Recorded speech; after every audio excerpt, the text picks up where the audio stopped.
এখানে কিন্তু জায়গার অধিগ্রহণের যে সমস্যা, সেই সমস্যার জন্য কিন্তু বিএসএফ অস্থায়ীভাবে যাহা করে 1টা 2টো 3টে 4টে 5টা কিন্তু লেয়ার দিয়ে রেখেছে।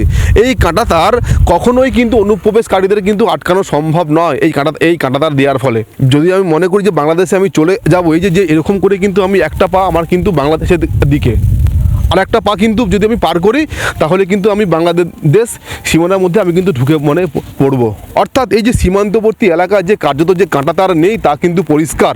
কেন নেই না, সীমান্তবর্তী এলাকায় কাঁটাতার লাগানোর জন্য যে জমির প্রয়োজন, যে রাজ্যের যে জমির প্রয়োজন, সেই জমির জন্য কিন্তু ইতিমধ্যে রাজ্য সরকারকে কেন্দ্র সরকার টাকা দিয়েছে।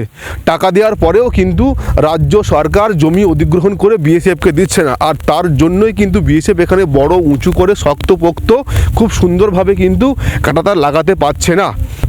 এখন মুখ্যমন্ত্রী কবে জমি দেবে সেই দিকে তাকিয়ে রয়েছে গোটা এলাকার বাসিন্দারা। এই প্রতিবেদনে আপনাদের মতামত দিন, কারণ এটা এবার ক্যাম্পেনে বদলাতে হবে। দুর্ভেদ্য সীমান্ত চাই, এটা বিজেপি বুঝুক, এটা কেন্দ্রীয় নেতৃত্ব বুঝুক, তৃণমূল বুঝুক, সিপিএম বুঝুক, সবাই বুঝুক। বাংলার মানুষ বর্ডার সিল করতে চাইছে, আর আমরা কিচ্ছু জানি না।